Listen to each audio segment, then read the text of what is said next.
My name's Jarrett Jackson. I will be your host this evening for the J&J Smoking Hour, Love the name. brought to you by Omerta Cigar Company, Stag Whiskey and Cigar Bar, PuroCigarHouse.com, and Oklahoma City's oldest dive bar, Wilshire Dive Bar.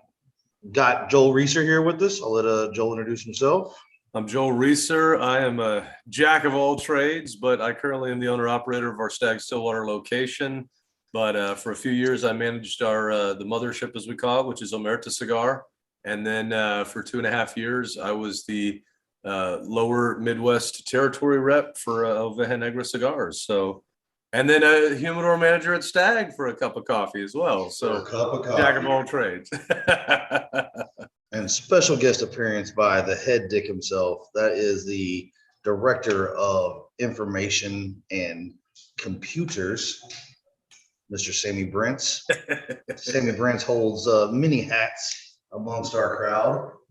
And I'll let Sammy introduce himself. Just don't break anything so I don't have to break your fingers. Wow. We get started with a bang. So if you don't know Sammy works at the FAA. I'm not sure what he does. It's a government worker, so he can't be working too hard. Top secret. Top secret. G5 classified. And he's also one of the top storm chasers for News Channel 9 in the state of Oklahoma. Those crazy guys that get like 20 feet from the tornadoes. That's this guy. So glad to have Sammy here. He's a big help, part of the group. And so we decided to name our podcast the J&J Smoking Hour. Where's this podcast going? We don't know. Like Star Trek, right? It's places unexplored, but we will, I have talked to some reps and some owners. I think as we kind of perfect this model, we will be getting some people in to do some interviews and get to know the people in the industry, maybe on a little more personal level than just the blends of the cigars and the selling aspects, which everybody gets to see all the time. Some other things we may talk about besides cigars is sports, because we're big sports guys in this thing, and pretty much any other man type stuff that we come up with throughout the next months as we go forward. So a little bit about the guys that's already been talked about. I'll let Joel go over our locations. Yeah, so and I'll try not to live up to my nickname here, the Mouth of the Midwest, but as Jared had made reference to earlier, we've got quite a few locations. I talked about the mothership, which is Omerta Cigar. Jared, what is it, 1,100 facings now? Is that accurate? We're around there, give or take. Underselling it, but give or that's take down 5%. Give or take, yeah, and that's down there on Western, right off 240. As you can see by Jarrett's location, he is actually down in Monroe, Louisiana, at our governor's lounge at Omerta Monroe down there. Beautiful shop. And was that Northeast Monroe, technically? That's Northeast. Northeast Louisiana. Yeah, Louisiana, excuse me. Yeah. But then we've got our Tulsa location, our own Wayne Van Horn, which is off 71st Street there. Fantastic. And these are all 24-hour locations because they don't have the liquor. We've got lockers, and obviously you can get with any of us, talk about the our membership options. But then I manage own and operate the Stag Stillwater location, which is the second location for our Stag Lounge down there in Deep Deuce, right off of 2nd Street. And beautiful location. The analogy that I like to use, and this will sum it up: Stag is a beautiful bar with a cigar option. Stag Stillwater is a cigar lounge with a bar option, because they've got 300. Yeah, it's so good. 320, damn near, probably more at this point. Beautiful whiskeys, scotches, cognacs, whatever you enjoy.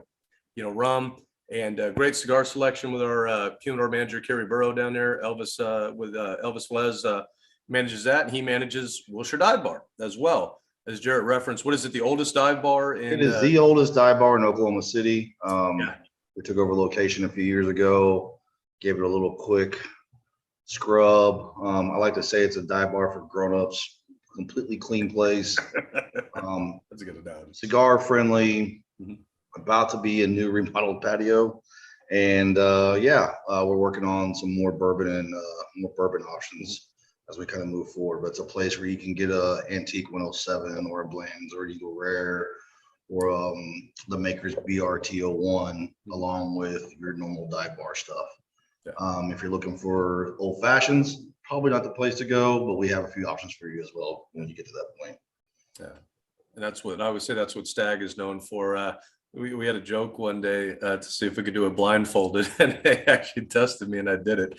Almost missed the orange bitters, but with like the dump. But we're just having fun with one of our regulars. But yeah, if you're certainly looking for a great old fashioned, Manhattan, Moscow Mule, any of that great stuff, come see us at the Stag locations. We'll get you taken care of for that. And as Jared made reference to, any number of your favorite blacklist pours. Plenty of cold beer. We serve a lot of beer up there in Stilly, and as does our Stag location. But great whiskey selection, top shelf stuff, and your everyday pours. You got your Woodfords and your Makers and your Basil Haydens.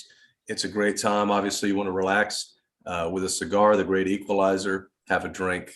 It's a great time. And the wonderful thing is, it's all about being in unison, and that's what we are. There's none of us that aren't going to step up and help one another and direct you to one of our other locations. Keep it uniform. Simple as that. Nope. And Sammy is at the original location there in South Oklahoma City. We like to call HQ and or the mothership. He's hanging out in the original members lounge. We do have 2 lounges at that particular location. That is the hub or the brain of the operations. Got a few guys in there hanging out on this fine Tuesday afternoon, and well, some great guys, and then there's Big Mike. So yeah, see, it looks like old Joe. I skip Big Mike deliberately. Yeah.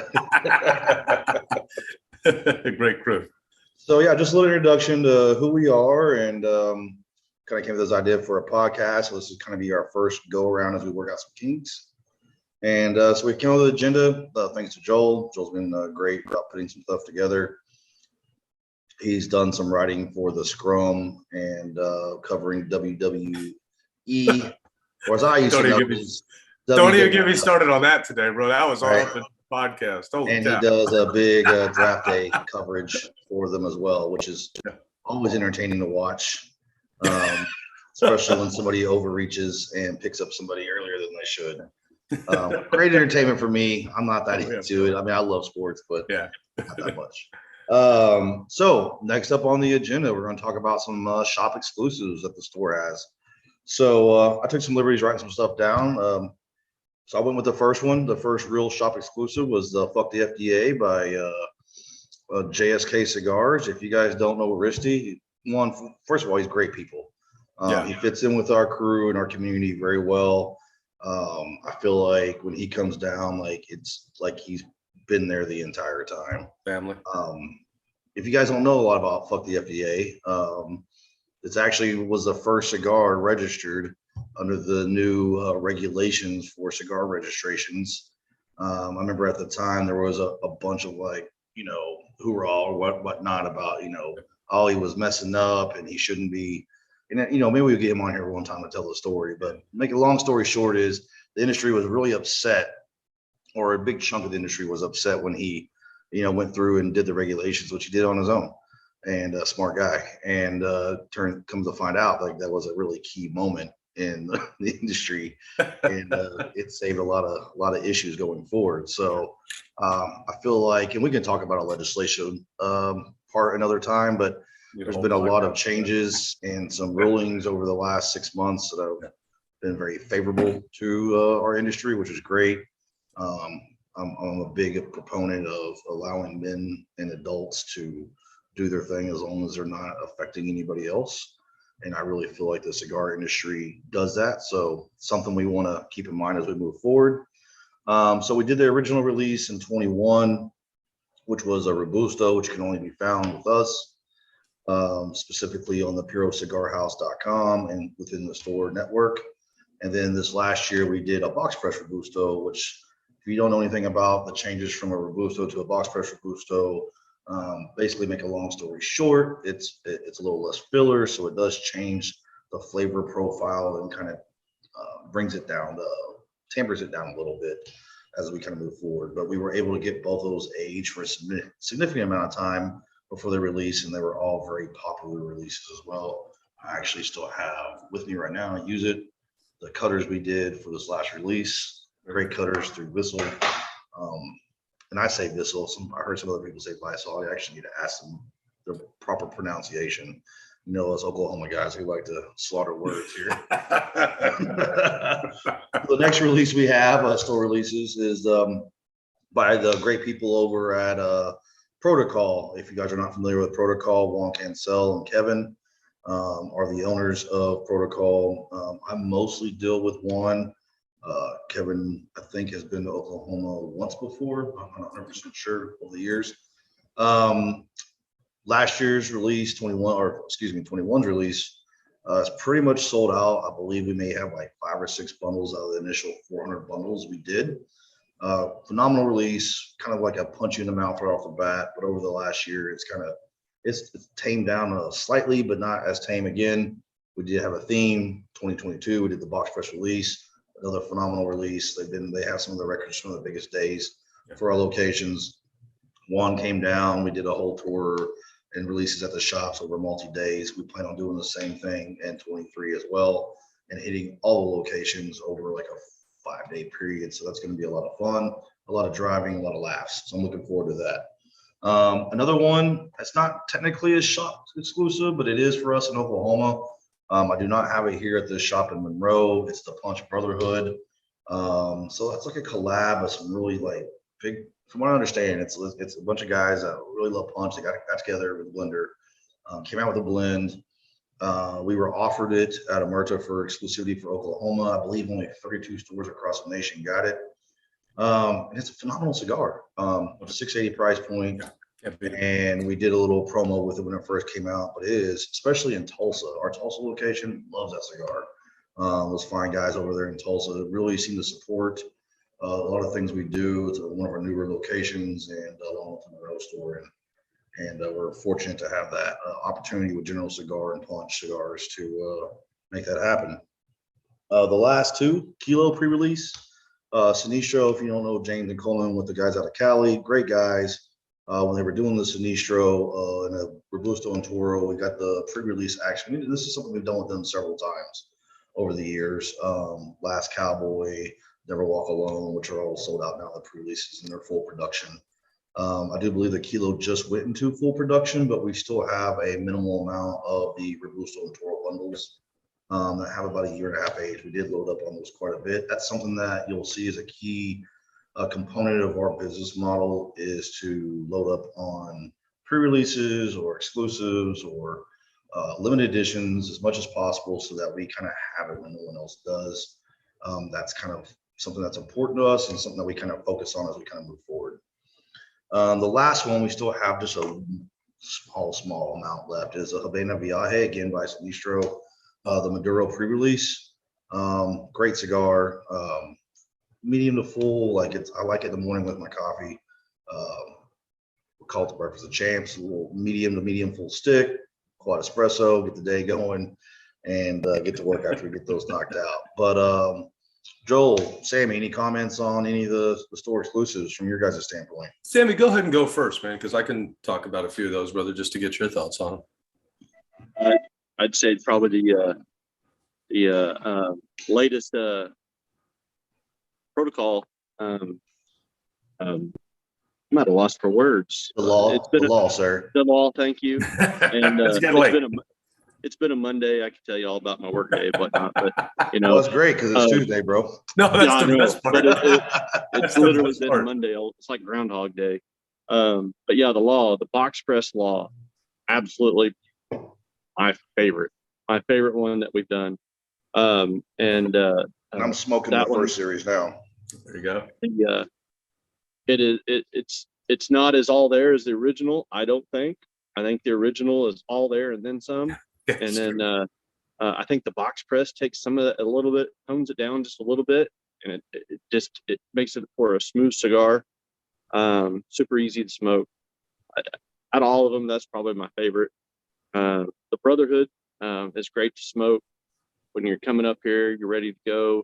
It's a good. Hey, you need a quick fix. don't want a yard gar or anything like that. You just want a good premium smoke, but you want something quick and get it done. but I'm terrible when I'm talking about cigars. Talking I from the heart. don't have all of Joel's descriptors that he has and all of his keywords that he likes to use. Yeah, one common theme throughout these podcasts is going to be there's me and Sammy and other guys that are like, yeah, we like that cigar. It's light, medium, it's full, it's peppery, it's not peppery, and that's pretty much about all we got. We got Joel with like this, like tastes like upside down pineapple cake baked on a Wednesday, 90-degree weather at 5,000 degree altitude. He's that guy. You got to remember, I was a rep, man. I sat under the umbrella of the Will Coopers, the Charlie Minatos, the Bear Duplessis, and some of the great guys that have set the table for what we're doing now. But I think you guys nailed it. And here's the thing, man. Yeah, I can mouth of the Midwest it up. When it comes down to, at the end of it, to a great cigar, I've always said, dude, there is nothing such as a bad cigar. Because if somebody likes that cigar and it's their favorite cigar, that is all that matters. But as far as the shop exclusive go, I think Sam nailed it with the Law 2.0. In the morning, if I can steal a Twin Peaks quote, I like a cup of deep black Joe, nice hot cup of coffee. And I just find the Law 1, the original, was a great punch in the mouth. But the 2, like, anybody can smoke that. The Punch Brotherhood, I was tired of Wayne getting all my goodies. So I was like, man, let's get a hold of this. And we all re-smoked it and everything, jokes aside. And just, I think Sammy nailed it. Like me, we just had a nice dinner. This is like a perfect after dinner smoke. It's just so effortless to enjoy. I love the FDA because I always keep a bundle of the FDA and then the Law, now the 2.0, because sometimes you just don't want to overthink grabbing a cigar. And if you got your bundles handy, you know what it is, and you can enjoy that cigar. That's what's great about the shop exclusives. And the same could be said. I love the Kilo and the Toro. That's one I grab a lot at the shop. So if you're wondering why that gets restocked a bunch, that's me. But no, we've done it with some of our great Thursday pairings that we feature at Stag, cigar and whiskey pairings. I know at Stag in the City, that's a very popular one, and it's become a favorite up in Stilly too. And same with the Habana Vieja. The other day I was doing inventory. I realized how low we were getting on that, just because that's another one that's very similar to the Punch Brotherhood that you can just grab 30, 45 minutes, quick drink, quick cup of coffee, and you're on your way. So yeah, we've done some really good shop and or store exclusives. And I think you've literally got something for everybody, which is fantastic. Those that'll be a common theme kind of moving forward as we kind of massage the opportunities for either exclusive national releases where we may not have the store exclusive, but we maybe get the exclusivity for the release for the first couple of weeks or first week or first month. Yeah. And or as we continue down the road with our current shop exclusive as well. I do have a new one in the works. I won't get too much into it until I get the samples, but it's something we've been working on for about 6 months. So I'm looking forward to the next round and kind of finalizing the opportunities to bring some more stuff to the market, man, to the industry, specifically to our customers, right? It's always nice to find something that you love, that you can only get at your shop. I feel like it brings a level of pride and community within the organization. And that's something that's important to me as we kind of move forward. And those are some things that we talk about. Last year was our hashtag was focused on fellowship, and this year it's living the cigar life. And we'll expand on those as we kind of move forward. And those are at the beginning of every year we talk about, what do we want to focus on this year? What are things that are important to us that we want to convey to our cigar community? When we talk about cigar community, not just our customers and our members, but the people who come into our community as a whole, whether it's visiting, whether it's friends that don't even smoke, just understanding what this is about for us, what the community means to us and the culture means to us of cigars and the cigar life. And that is, again, that's probably a whole topic for another day. So I want to skip that to the next one, but just to give you guys some background, it is episode 1. So we will just, touch on a few things as we kind of go here. Big list. I put out a list the other day. We're on a small little Facebook group, and we were talking about what was our favorite releases of 2022. And since we got the head dick in the house, Mr. Sammy Prince, what you got, man? What's your top 2 or 3 releases for 2022? Say top 3. Man, narrow that some bitch down. you know, I haven't even posted yet because I was looking through everybody else's and just going through, all the comments and stuff of what everybody else's was, and I'm looking at it. I'm having a really hard time trying to decide. I've smoked so many this year, but I definitely have to put the Law 2.0 up there in the top 3 for sure. And the next two.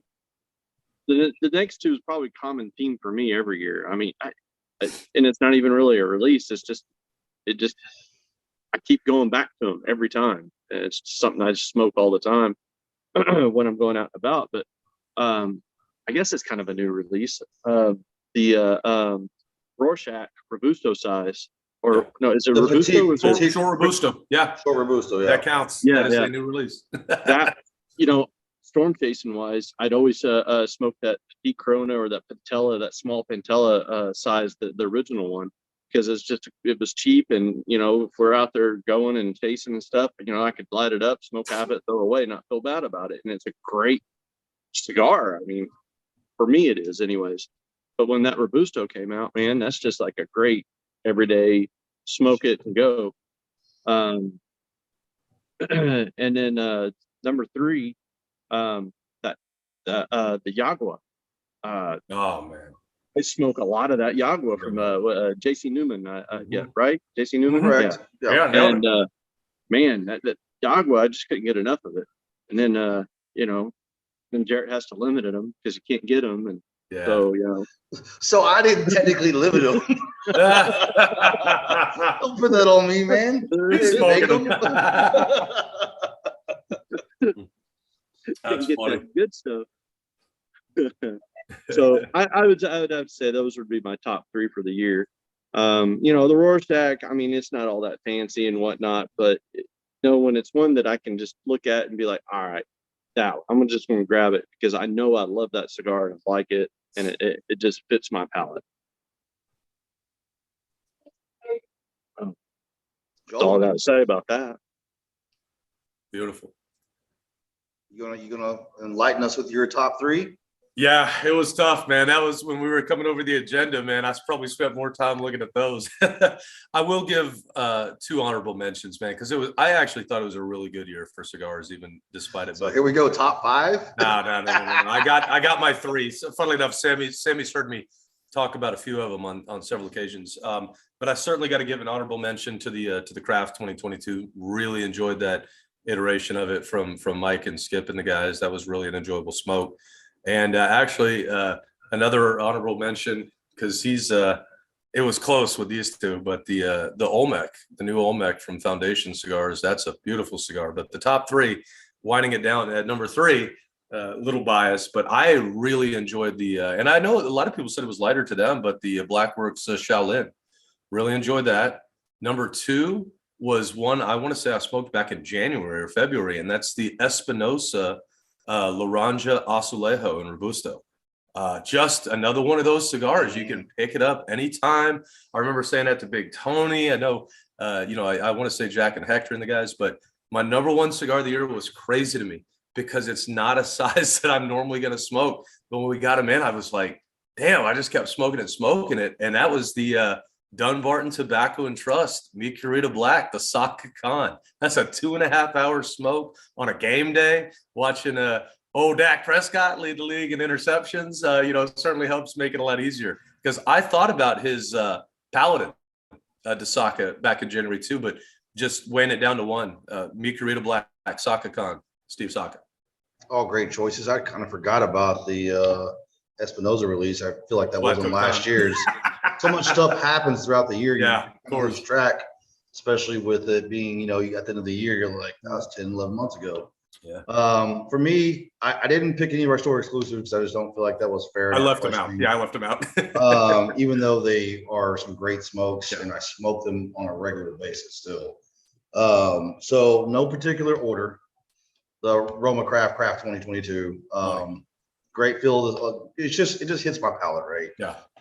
Skip and Mike did a phenomenal job with getting that one prepared for this year. We're very fortunate to be in partnership with those guys and have a good working relationship so that we're able to get those to our cigar community.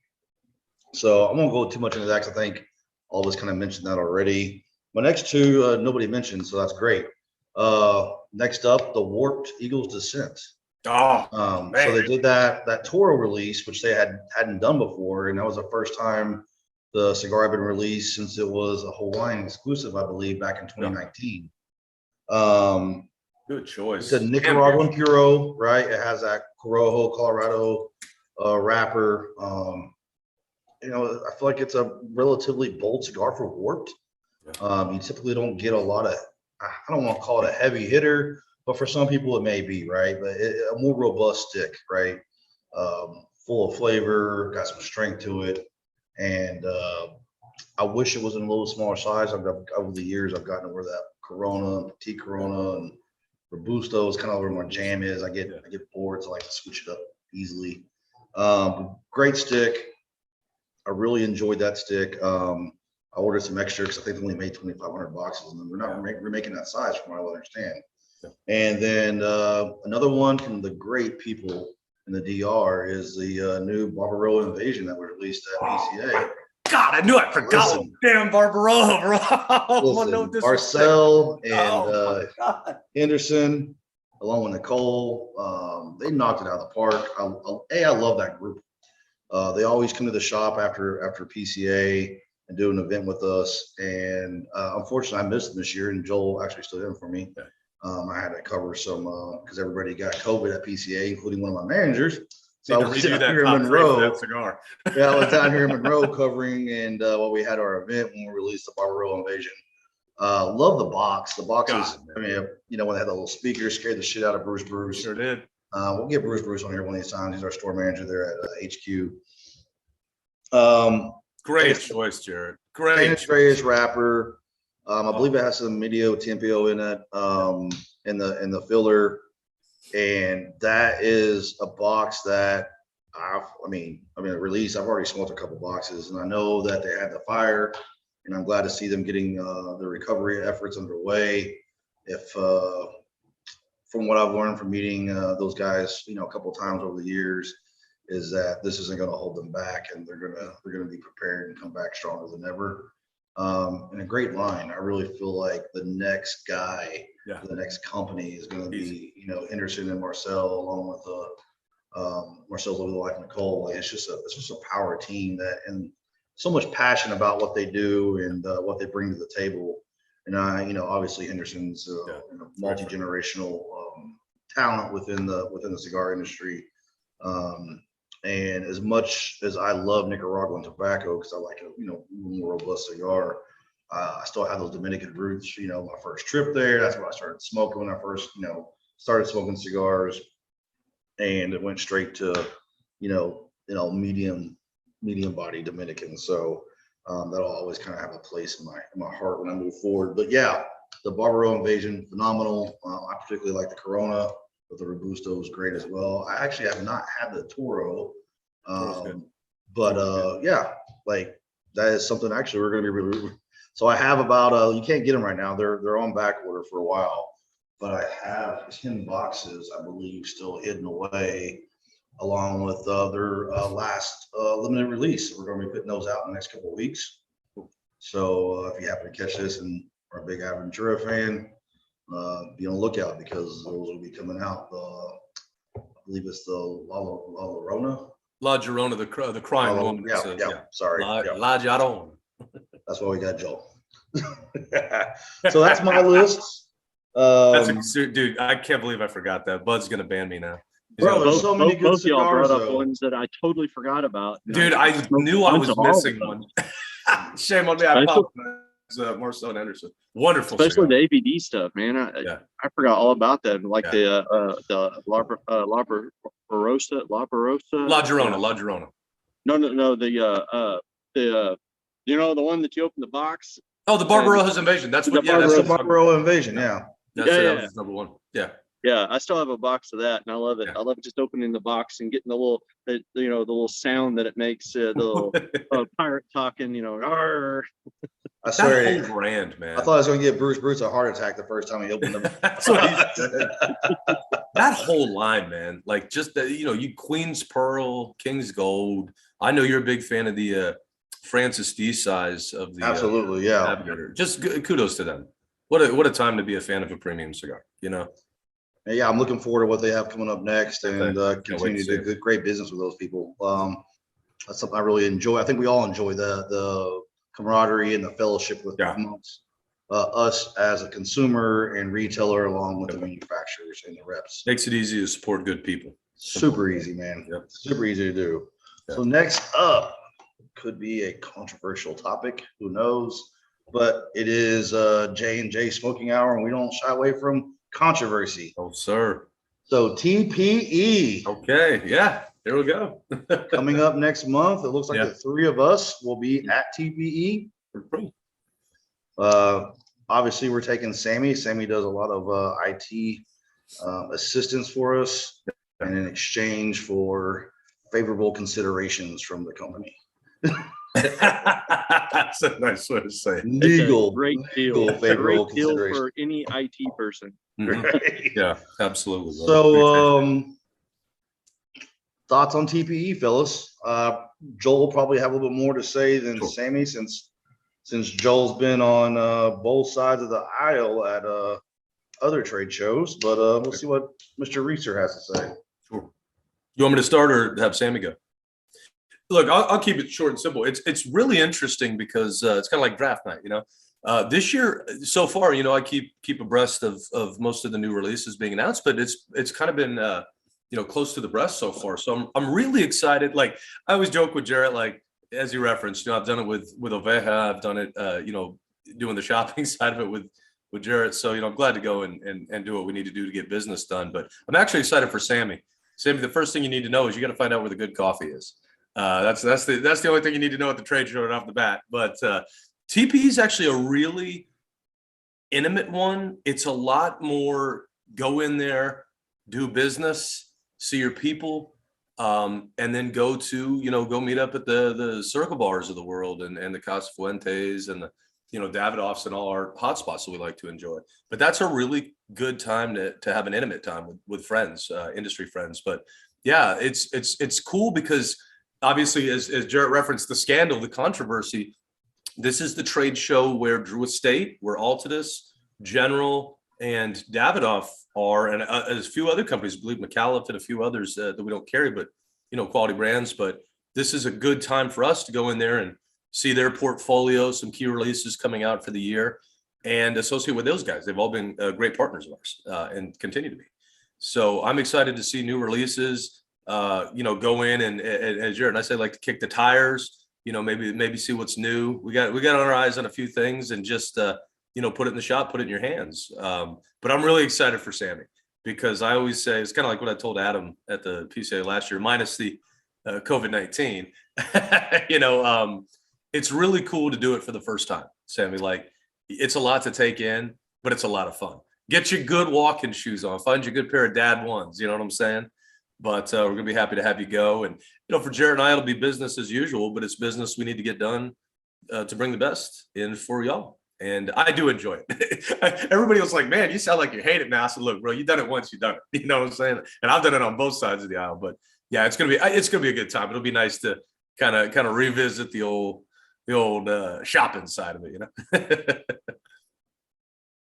Sammy, you're a newcomer to the trade show side. What are you looking forward to?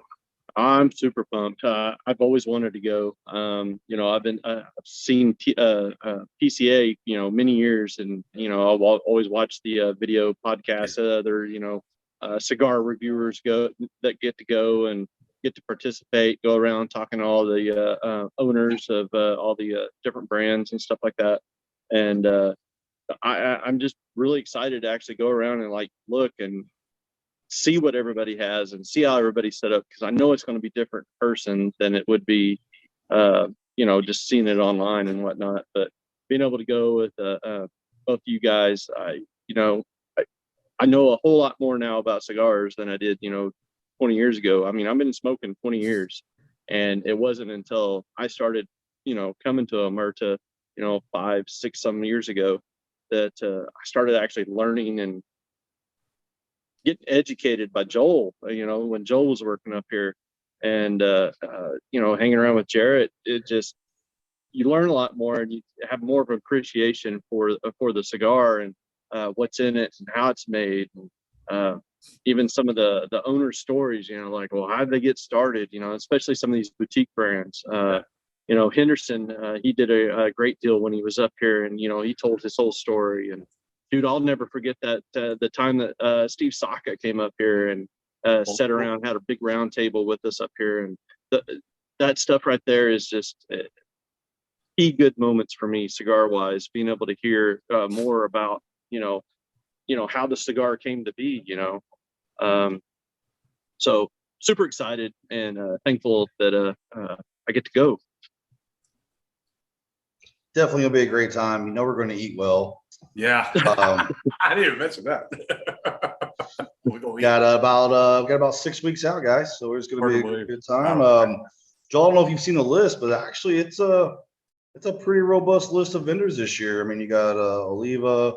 I think Caldwell's going to be out there. Oh, cool. I believe Ovea is going to be out there. Oh, wow. Okay. And I'm missing a whole bunch. I mean, I would say Roma. Again, we talked about the 90% of who we do business with is going to be out there, plus another additional 15 to 20 companies. You just can't carry everything for one thing. But yeah, I was actually very surprised about the size of the list. Good. And I've been going to TPE since before they really even had cigars, right? Like, probably the first TPE visit was about the same as at the time it was an IPCPR, but now it's PCA. Probably about 2009, 2008, somewhere in there. My first visit to both these shows.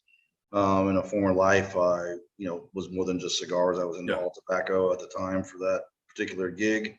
And so we went out to TPE to do business. Went out with some vendors that we did business with. I will say, for me personally, like, I feel like TPE is just easier to get business done. Sure. So that's one thing I enjoy about it. That's the controversial statement. It's a smaller booth. I'm sorry. Yeah. It's a smaller booth footprint. Hey, where's the beat? Hey, I'm gonna need you to beat that, bro. I said some bitch already. We good. Yeah. So smaller footprint, and we're not here to look at. And this won't be a place. I don't think we're going to see a lot of new releases. In my opinion, I think it's just a place to get some business done and get some orders in going into the summer. Sure. And then we can kind of go from there. I expect to see a few things, but with the not having such big booths, I mean, you can kind of get to everybody relatively easy. Really, and we should be able to knock out our business in 2 business days, if worst case scenario. Yeah. So I definitely appreciate the fact that I can just get to it.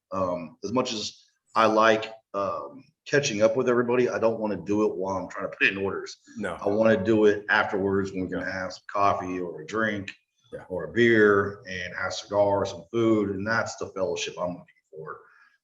As a business owner, I just like to get my business done and get to relaxing.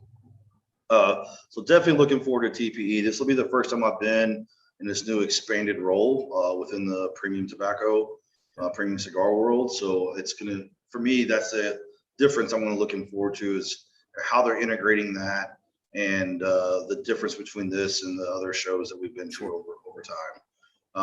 Obviously, it's in Las Vegas. That's typically where TPE is. Our good friends, the Patas from the 808 crew, just recently moved out there. We're going to be staying with them because who needs a hotel when you got family, baby? You know what I mean? So if you guys don't know Dez, a lot of people out there may know Dez. Sister can cook. Like, my sister can cook. And I cannot wait to get some Portuguese sausage and some fried rice and some short ribs and whatever else she happens to make. The Ono grind. I'm eating all those Ono grinds, bro. There you go. It's gonna be great. So we maybe we'll do a special podcast edition live from TPE. We'll put I know we got some headphones, so maybe we can figure that out and do something where we can record it out there. We'll do it at the pool over at the Pata's place. Yeah. On the patio. We'll figure something out. Yeah, it's gonna be fun. Yeah. All right. Next up is our sports moment. College football playoffs. First round, I felt like was really exciting. But more importantly, we'll talk about last night's beatdown. Now, I'll leave it over to Joel. He's our resident sports guru. So I'll say this because I know y'all got your thoughts. So we were running at all our locations, specifically the bars, a really neat promotion last night. Opportunity for some folks to enjoy some high-end whiskeys, and they did. But it was I don't want to say a little slower. It was a good night, but relatively speaking, I think everybody kind of knew, and it's really sad. Like you were talking about the TCU, Michigan, Ohio State, Georgia, and that was a hell of a game, man. Because Georgia looked human, and actually, man, if you look at like the betting odds and some of the big sports surveys, people had TCU winning. I did not. I don't know if it's acceptable to have a man crush on an athlete, heading into draft season. That's why I'm so happy with DeMar Hamlin going home. I got to follow him coming up from Pittsburgh, but Jalen Carter, man, that damn Georgia 3-tech, my God, he wasn't even like the big disruptor last night, but Max Dugan really has kind of like surprised a lot of people. My man came back down to earth real quick. I left, I stayed for a full day of business, but I left at 38-7. And Jarrett was texting me right as I left. He said, it's over. And I thought it was that. I realized dude threw another pick by the time I got home. And I was joking with guys as a wrestling fan because you think of Monday Night Raw's on and, man, they're always going to get whooped on that rating. Dude, I guarantee you people tuned back into that when it was 65-7 for the final. But I'll say this, or I'll ask this question and let y'all talk about it. What does that mean? Because I've seen this a lot today with sports guys that I know, people I trust, and even industry people. What does this mean about this expanded playoff? Because, Bama got left out, and you got to take the, I like Bama, but you got to take that, Bama thing out of it. But I'm telling you right now, Georgia Bama would have been a damn better game than that. Like everybody always jokes about us as Big 12 fans. I'm in Stilley. We obviously we're Sooner fans. That's like a joke, but you got your TCUs and your teams like that, Texas, whatever. But like every time the Big 12 gets an opportunity in a championship situation, we get smoked. I mean, I think of Georgia OU when Sony Michel and Nick Chubb had a field day with us, and that was a quality team. Like, I want to say it was Skip talking about it today. Bro, like what's going to happen when you get Bama and Coastal Carolina, or you're going to get, look, Kansas State, did they get whipped by Alabama? Yeah, Alabama. They went up 10-0. Yeah. And 35 unanswered from So Bama, it's really like, I know everybody's ratings wise, the expanded playoffs are going to be great, but like we can't have 65-7 when you're looking for like an 18-20 Nielsen. Like the games like that ain't going to get it done. You know what I'm saying? But anyways, that's my Mouth of the Midwest rant on that. Well, I'll say this. I think TCU had a really poor game. Yeah. There were some wide open passes in the early first quarter that the Max was missing. That receiver Johnson, he's going to NFL. Yeah, he's first round pick, top 20 pick. He's great. Yeah.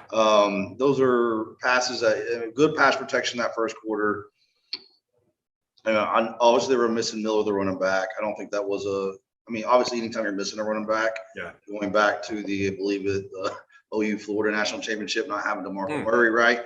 Chris Brown, we just couldn't get in the end zone in the red zone, and that hurt, our all-time leading touchdown, rushing touchdown leader we didn't have in the game. But I think Georgia's close call with Ohio State woke them up. Yeah. Right. You got a kid or you have a grown man leading that team. Yeah. 25. When your quarterback is older than 6 of the current NFL playoff starters at quarterback, I mean, old Mahomes. I'm just saying, like 28. It's not the same, right? Like these 20-year-old, 19-year-old, 21-year-old young guys, right? You just don't have the same maturity level as a 25-year-old who's been in it for a while. You've been in your system. You're just, there's a big gap, just like there is between a high school senior and a freshman coming in and a senior in college, right? He's basically a double senior if you think about it, right? Can I ask you a question on him real quick? Absolutely. Stetson Bennett. If I told you right now, I swear to God, I've seen it. It's updated. that they have him mocked as a 7th round pick, like Brock Purdy. We'll talk about that later. You taking a flyer on Stetson Bennett as a pro team? 6th, 7th round. Yeah. Here's my thing. Yeah. Let's look at the history of older quarterbacks. Sure. Right. Oh yeah. Brandon Whedon. Brandon Whedon, Chris Winkie, Drew Henson, your Cowboys, right? Oh God. When's the last time you had an older quarterback still in? Yeah. It ain't common. It ain't common. Still in the league. If he was, and I'm not a quarterback. This is completely a couch thing. Hey, turn around and slap him real quick. I didn't even catch that. Ladies and gentlemen, every store has one. He's ours. He's our Make-A-Wish kid. It's a good thing that Sammy has the mute button on. Right. So no, I'm not, listen, I've never played college ball, not even never was going to play college ball. So take it all with a grain of salt, but let's just look at the statistics. I'm a statistics guy, right? So let's, what are the odds that he's going to excel in the NFL, given that he's still in college at 25 years old, right? So, but when you're talking about leading a team in college, right, against a much younger competition, along with all that, and credit to Kirby Smart, the NFL talent on that team is top notch, right? I mean, how many 1st round picks do you have on both sides of the ball? Let's just say top 4 rounds, right? Carter, Ringo, the corner, and not just the kids this year. The young men this year, but also the young men that are going to get drafted next year too, right? Very much like the LSU team a few years ago that bulldozed everybody, right? That team was loaded with NFL talent. Starters all over the league. So, when it comes to that, I think that TCU, the moment got to them, unfortunately, is what it looks like to me. I think that if they were to play again, that maybe they wouldn't win the game, but I think it would be a little bit more competitive. All of a sudden now everyone's dogging the Big 12. They shouldn't have been there, this and that. Hey, Joel, didn't it remind you of the OU game when Georgia got stomped over OU? Funnily enough, I referenced that, Mike. I actually referenced that game, dude. Mike knows I hated watching that game, dude. So, but then they forget, and I've seen people today like, well, Ohio State, blah, blah, blah, blah, blah. I'm like, they lost to Michigan at home and basically got their way into the playoffs, right? Because USC lost. Yeah. So USC lost to Tulane. So, TCU gave Michigan all they could handle. It was a close game. They had that one call, kind of controversial. So, I think credit to the Big 12 and credit to TCU for getting there. At the end of the day, only one team and one fan base is going to be happy at the end of the year. Because apparently there's no more pride in conference championships or having a winning record or having a competitive football team. I think people forget it's a game, right? It's a game. These are, kind of paid athletes now. So I've had a little bit more criticism for certain players that are getting big NIL deals because you want to get paid, take the criticism with it, right? Yeah. That's just how life works, right? Doing it for free-ish, right? Okay, back off the kid a little bit. But going forward, 12 teams, I mean, I think that first round will be interesting, like that Tulane USC game, right? Yeah. Right. That was I love to see that because go Tulane. Yeah. I wonder why. We won't get into all that today, but there's always a couple sleepers out there. But if you really think about, I think I was comparing it to the BCS a few days ago. I feel like the BCS got it right more than they got it wrong. Yeah. Right. Typically there's really only 1 to 2 teams that should be in that game in the first place. Right. So were they really getting it wrong? Is there some years where maybe another team should have got in, on the year OU played USC, we backed our way in. It was number 4 going into the championship weekend. And then we backed our way into number 2 because the 2 teams ahead of us lost and we won. But outside that year, for the most part, the playoffs, I mean, a lot of these teams have gotten shut out. Yeah. Especially in the first round of the playoffs, or it's been very uncompetitive. The year that OU, I think it was a couple years ago now, OU played Georgia and Bama played, I think it was Ohio State or Yeah. Michigan State, right? Smoked them. So Bama smoked them, but if you think about competitiveness, like double overtime, Georgia, Oklahoma, and then an overtime game, Alabama and Georgia. Yeah, right. So like, how much more competitive can you make that, right? All those teams. It was one of the few years I felt like any of those three teams could have won it. Good number. And I want to do that with an asterisk because OU's defense that year was atrocious. Oh. But Baker was able to mitigate or minimize some of those holes Receivers. with the offense, right? And then just the charisma he brought to the team. Yeah. So yeah, I'm looking forward to the 12-team playoff. I mean, from a fan standpoint, like at least it gives some meaning to some other games. Sure. Because right now, what the 4-team playoff has done is it's really just killed the bowl games. Yeah. Like nobody cares. Oh. Nobody cares, right? No ratings. Like, there's no ratings. Nobody cares. They're not really. I mean, it's just for a trophy. I think it's a great opportunity for those teams to get more practice in, especially like someone like for OU this year, right? Like you had a lot of guys going to the NFL. Yep. We got a lot of players that got to play for the first time, and it really. I was happy to see the next generation coming through, even though we took that tough loss against a really good Florida State team, which we probably shouldn't have been playing. So yeah, I'm looking forward to seeing a 12-team format.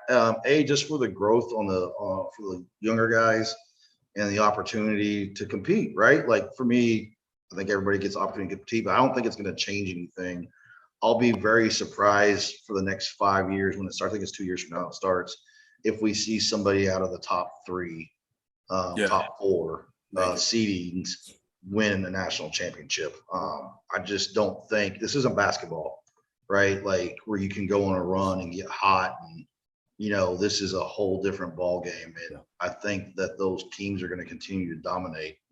The only thing that really worries me from a fan standpoint is a key injury, and maybe one of the lower, the first rounds or second rounds. Think of the Jalen Smith. Right. Or like Curtis the year Gore blew his ACL, or McGahee blew out his ACL. Yeah. Monty Ball. Right?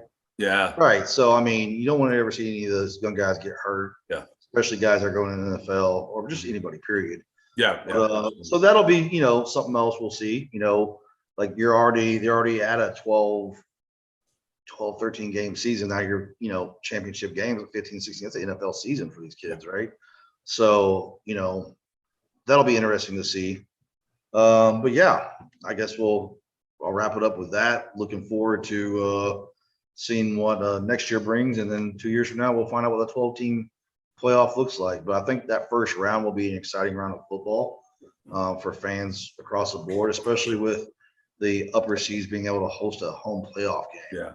So, how cool would it be to be a Bama fan at your stadium hosting a game, or at the U, or at the Palace on the Prairie? Like, that's going to be fun, right? So I think that aspect of it's great, and the fact that it's going to give more meaningful games to the end of the season.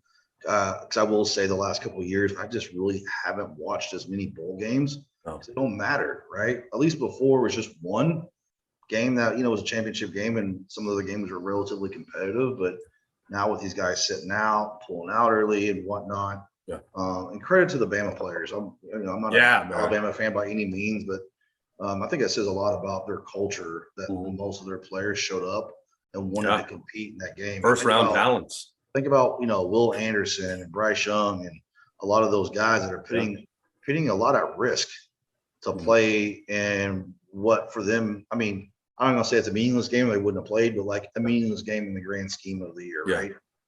Like they're not getting anything extra. There's no incentive to beat Kansas State, right? Except pride. Which I'm cool with, like completely cool with. But had it been 2 years from now, they would have moved on to the next round, right? Now it's worth something. So that part I am looking forward to. Next up, it's that time, NFL playoffs. So I went ahead and wrote down. We can talk about each game, and maybe we can do a little who's got who to win, and I'll keep a little track here, Joel. We'll save that one for last. So it's on there last. So first up, Seattle Seahawks, surprise team this year versus the 49ers at home. Joel. I'll try to keep them, short because there's quite a few games. But look, man, I'm stoked for Pete Carroll, Coach Carroll, and Geno Smith. What a story for Geno Smith, Pro Bowler. But I don't think, and I mean, they might be a dark horse. Not even saying a dark horse to win the Super Bowl. I think the Niners are just going to skunk that team. Now, again, though, Brock Purdy's a rookie. He's Mr. Irrelevant. If he has one bad game, that's all it takes. But that team is so well built on both sides of the football. I think my good friend Levi over there at Black Label, who's a lifelong Niners fan, would appreciate that. But that's going to be the team to beat. I got Niners winning that game relatively easy. But again, kudos to Seattle. Kudos. Taking Seattle, man. I can't take a rookie in that game. No. Listen, nothing against Brock Purdy, but it reminds me of what we just watched last night, right? Is a moment going to be too big? And that's a hell of a defense. Playoff football is different than regular season football. Sammy, who you got? He don't know a whole lot of NFL. Oh, good. He just weigh in when he needs to. I'm one of those that I'll watch it if it's on TV, but I'd rather watch, college and watch college hit it off and whatnot. But I am the Oklahoma State guy. Sorry, it is what it is. Hey, bro. Hey, alma mater. So went to college there. Got to support my bro. So. Fair enough. But no, if I were just to pick, just knowing what little I know, I'd probably pick Seahawks as well. And that's mainly just because I never was a 49ers fan per se. It was always kind of I spent a lot of summers up in Seattle, staying with my grandpa when I was a kid. So I've gotten to see one Seahawks game. So I'll pick the Seahawks just because of that. Fair enough. Next up, Chargers versus the Jags. Go ahead with this one, Jared. I got not a lot to say. I'll keep it short, but I'm taking the Chargers, man. Listen, the Jags was a pick six away, a weird pick six away, whatever that was, scooping touchdown away from the Titans making the playoffs. The Josh Allen thing. I don't even know who the quarterback was for the Titans. It was Josh Dobbs. He was a Tennessee quarterback. Tennessee, yeah. So listen, the Steelers, man. Seahawks, the Chargers can't seem to ever put it together all at once, but they have a phenomenal quarterback. I'm a Kansas City Chiefs fan, so obviously the AFC West. I got Chargers. Yeah, I agree with you. Look, man, I know everybody I feel like Jacksonville because I got Dallas, but Jacksonville is one of those teams you really don't want to play. But I think, and this is why I said it could be a rant, but I won't make it one. I think there's so much. Look, nobody said Christian Kirk could be a number one receiver. I'm like, you're crazy. He's proven it. Okay. Kudos to, they got Dougie P, man, who won a Super Bowl with the Eagles, but I got the Chargers in that one too. And Justin Herbert is lights out. They got great receivers with the veteran Keenan Allen, Mike Williams, good, serviceable running back with Eckler. But what nobody talks about with that team is that damn defense. You got a damn good safety with Derwin James. I'm pretty sure they got Khalil Mack because I was trying to remember where Khalil Mack ended up. And Joey Bosa, the forgotten Bosa at this point. But I think that offensive line is going to get baptized in that game. Trevor Lawrence is coming along. I actually thought he was going to be a big-time bust when he came out, and he's coming along, man. I can't be mad at that, but I think Chargers got this one, man. I wouldn't be surprised if Jacksonville wins, but if I was betting with the money, I'm putting it on Los Angeles. I'm with you on that. We put 5 hours of pay on it. No, I'm with you, man. We're going to pay each other, bro. I do not want to see the Jaguars win it. That damn Tony Khan, man. Damn. His Shad Khan, the owner of the team, his son owns the AEW Pro Wrestling, and my guys always give me hell because he's such a dweeb, man. He's such a dweeb. My boys got mad at me because there was a clip of them celebrating a quality winning the division, and dude's like 140 pounds soaking wet, but I see him hanging off the shoulder of their number 2 receiver, Zay Jones. And I'm like, that's great. What happens if Zay Jones tweaked the shoulder? The owner's son just put your number 2 receiver on the shelf. It's just weird stuff like that. Right. Go Chargers. Go Chargers, man. Sam, are you picking or are you just listening? Well, I'm going to pick the Chargers on that one because there you go. Smart choice. I don't know enough about the Jaguars, so I know the neither does America. Pretty decent setup this year. All right, next up, Dolphins versus the Bills. Hell of a story. hell of a story with Tua. And man, dude, like every time, God bless that kid. Every time he goes down, I'm wondering if he plays again. Let's be honest, man. If Is you he come playing? no, he's playing. But you think about the concussions and everything this year. They got some good defensive players. You look at like the Jalen Phillips of the world. They have Byron Jones, who was I don't even know if he's healthy. But what scares me with obviously with the Dolphins, is it safe to say, if we're just being unbiased, that they probably have the two best receivers in the league on that team with Tyreek Hill and Jalen Waddle, the Bama kid? Yeah, They're speedsters, but I absolutely have Buffalo just wipe. And they beat Buffalo, if you remember, when Buffalo was hurt earlier in the year. But I have like Buffalo has so much to play for. Like they went all in like the Rams did, year or two ago? Was it last year? Yeah, last year when they got the Super Bowl. Like what happens if Buffalo doesn't win? You know what I mean? There's a lot of stuff on the line. I believe Von Miller's done for the year with an ACL, but I still have Buffalo stomping them in this game. That defense has so many players. I forget people on the team like Boogie Basham and Greg Rousseau. It's I got Buffalo in that one. Buffalo, like there's Buffalo, bro. I'm not even going to get into it. Yeah, let's keep that Buffalo. one short. Easy.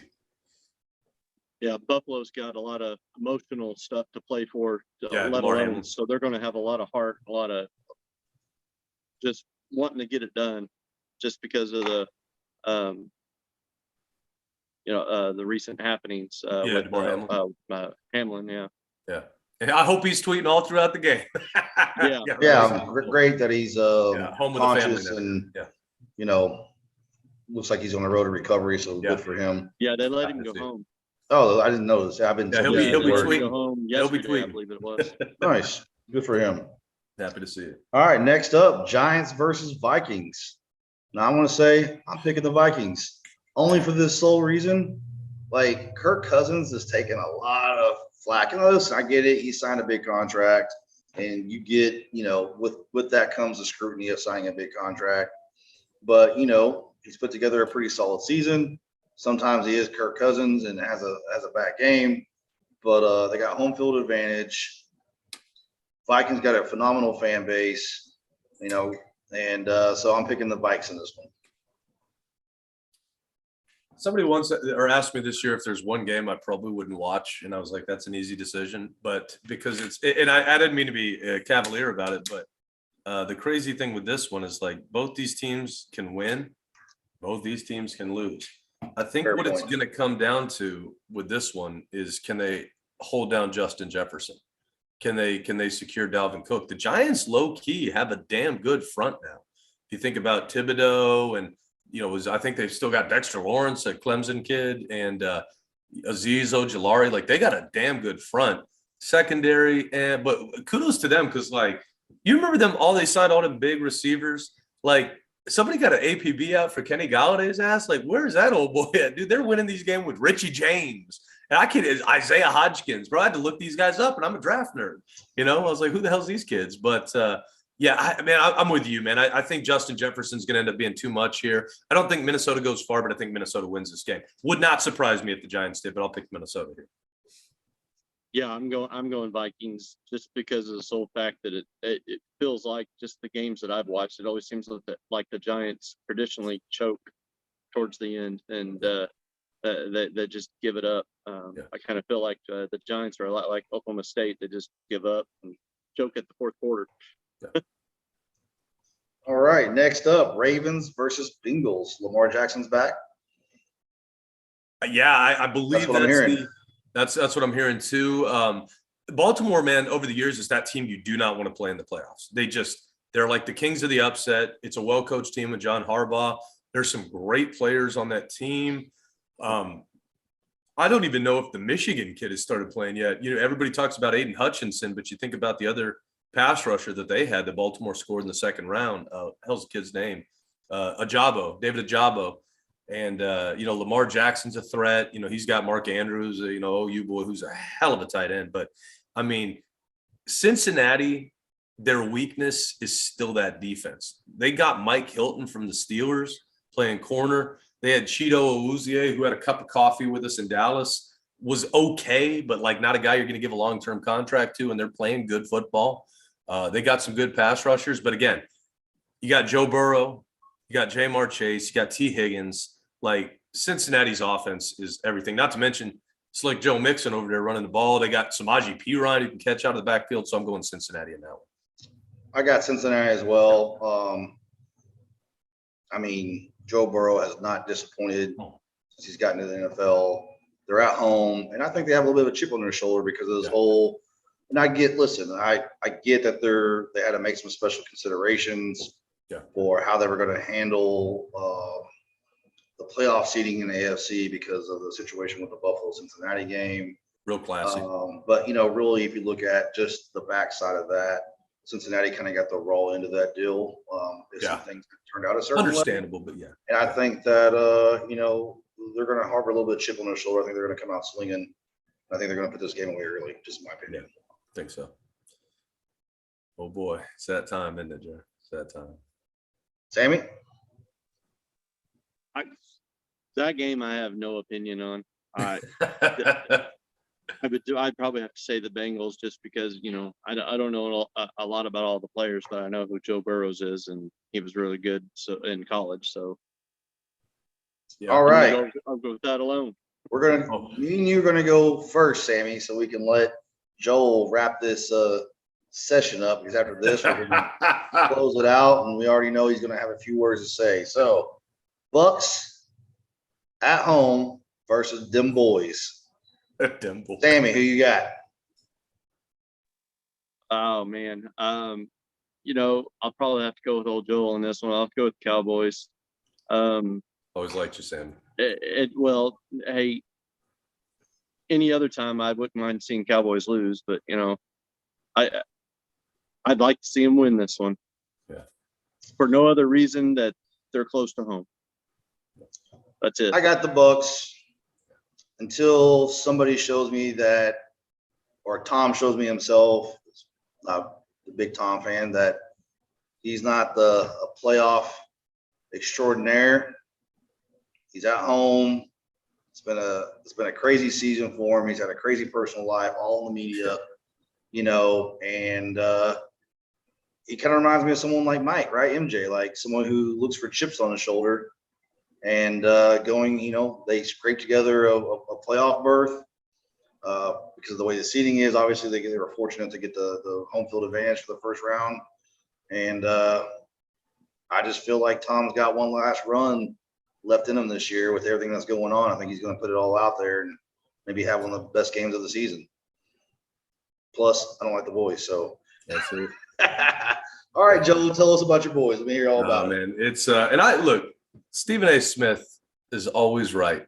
I'm a lifelong Cowboys fan. I'm 41, 42 this year, and I'm old enough to remember championship football 26 years ago, But Stephen A. is right, man. Cowboys fans themselves are actually horrible, man. Hated the Micah Parsons pick, hated CeeDee Lamb, hated Trayvon Diggs, and we're hurt.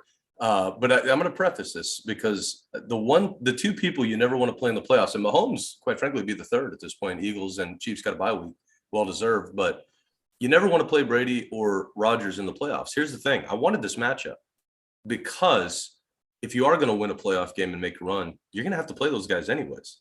So if the Cowboys can pull this off, and that's a big if after whatever the hell that game was against the Washington Commanders and Captain Tuddy, they got a fat pig as a mascot now. God almighty. The fat pig over there doing the gritty against us. Hey, but if you can't get motivated by that kind of an ass whooping to a 5th-round quarterback out of the University of North Carolina, backups on the defense, you don't deserve to be there. You deserve to be one and done like many disappointing years with the Cowboys. I love my quarterback. Jarrett knows I love Dak. Dak is class, but he has had a strange year. Like Dak is, let's be honest, man, even in prior years, Dak has overcome for a 4th-round pick, And Zeke, I love Zeke. Zeke is probably one of the best blocking running backs, if not the best in the league, but the juice is gone. Tony Pollard's the guy. We got a young running back out of Florida, Malik Davis. CeeDee Lamb has established himself as a number one, but I'm not worried about CeeDee Lamb. I need my meme to show up. I need Michael Gallup and Noah Brown and those guys. T.Y. Hilton, the ghost, he's been great for a veteran, but like defense, like nobody throws on Diggs. He'll get beat once or twice when he gambles, but Diggs is fine. The safeties are great, but Tom Brady's no damn fool. He knows our right corner's out. He's going to pick on these kids, man. Chris Godwin's going to be over there, Mike Evans. that defense has to show up. DeMarcus Lawrence and Micah Parsons and these guys. I'm going to pick the Cowboys as a homer, but I'm a realist. You know what I mean? Like, and the guys know that. They bust my balls, but I think Jarrett and everybody else, you know, all our Tulsa guys know. Like Mario's a lifelong Eagles fan. Our own Mark Magazoo up there at Stillwater, man. These are Eagles fans, but they've always respected me for being a realist. Like, I'm going to pick the Cowboys because I love my team, but I got to see a win. And would I be surprised if Tampa won? No, it's Tom Brady. It's the GOAT. You know what I'm saying? Tom Brady is like, would they finish 7-9, 8-9, win the season? I think it was 8-9. Yeah. Yeah.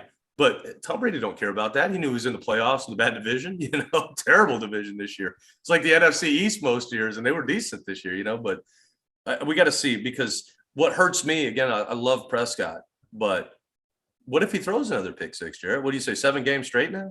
What if he So throws 7 games straight, and he's the first quarterback in league history to miss 5 games and either lead the league or be tied in the league for interceptions. You know who was really fantastic too and did that a lot too? He's calling games on CBS now. Tony and Romo, we all liked him too. Light a candle.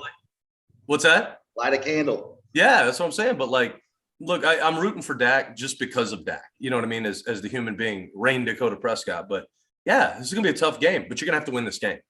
So we either win this game and we go to Philly, or we lose this game and Tampa goes to Philly. We'll see. But and the crazy part, it's a Monday night game. I really do wish, though, in fairness, and I get it's going to be hell of a rating, I wish they'd get rid of the Monday night playoff game, because you do give both of those teams a short week either way. I think you do need to do all the playoff games on Saturday and Sunday. There's no reason not to. It's 6 games. Yeah. So 3 and 3. True. So yeah, it's going to be. Look, we got some great playoff games, but I always take that one with a grain of salt, and I will this year too. Hey, either way, win or lose, draft season round the corner. Perfect. Well, this wraps up J&J Smoking Hour first episode. Special guest appearance by the master of storm chasing himself, Mr. Sammy Brents, aka the head dick, the director of information and computers for the company. If anybody's going to check out this first episode, we'd be more than happy to get your feedback, man. Like you haven't met us, we're about getting better. We want to make this entertaining for everybody. Like I said, in the future, we're definitely going to have some special guest appearances, and we'll continue to talk about the industry, business, and sports, which is probably the biggest 3 things in our life. So, Sammy, thanks for joining us. Thanks for helping us put this together. A lot of fun, fellas. You're welcome. And It'll be fun. Don't forget to do some living the cigar life, baby. Boom.